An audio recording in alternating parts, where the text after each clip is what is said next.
हुआ कुछ यूं कि समंदर के किनारे एक दरख्त था जिस पर एक चिड़िया ने घोंसला बनाया हुआ था। एक दिन तेज हवा चली तो चिड़िया का बच्चा समंदर में गिर गया। चिड़िया बच्चे को निकालने लगी तो इसके पर गीले हो गए और वो लड़खड़ा गई। उसने समंदर से कहा, अपनी लहरों से मेरा बच्चा बाहर फेंक दे, लेकिन समंदर ने ऐसा करने से इनकार कर दिया।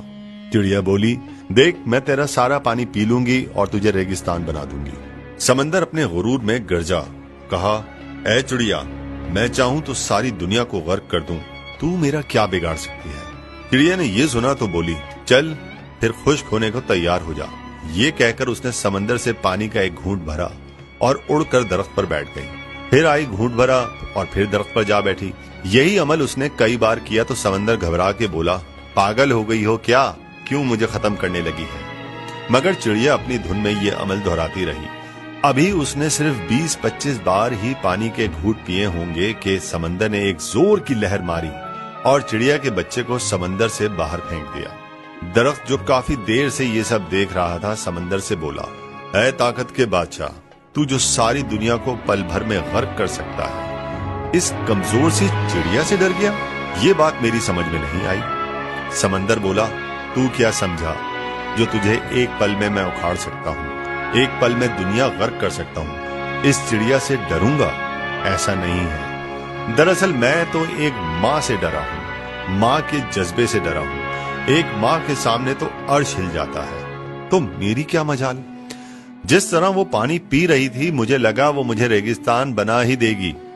प्यारे बच्चों, देखा आपने एक चिड़िया को कैसे अपने बच्चे के लिए समंदर से लड़ पड़ी। कहने को चिड़िया है लेकिन ममता का जज्बा उसमें भी कूट कूट कर भरा है। सब माओं को अपने बच्चे अजीज होते हैं। आपकी माँ भी आपसे बहुत प्यार करती होगी, आपकी जरा सी तकलीफ दुख पर परेशान हो जाती होगी, है ना? यही है बात। पता है आपको, माँ दुनिया की अजीम हस्ती है, उसके कदमों के नीचे जन्नत है। माँ अल्लाह ताला की सबसे अजीम नेमत है।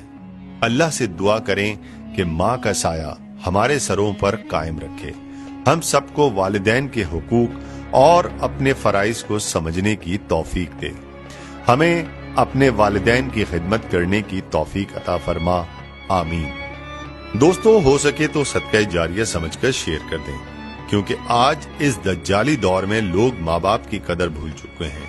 हर कोई अपने मोबाइल में मस्त है, लिहाजा जहां तक हो सके माँ बाप से मोहब्बत का पैगाम दूसरों तक पहुंचाया करें। अल्लाह मुझ गुनाहगार समेत तमाम सुनने वालों की माँ को लंबी जिंदगी अता फरमाए और जिनकी माएं इस दुनिया से जा चुकी हैं उनकी बख्शिश और निजात फरमाए, आमीन सुम्मा आमीन।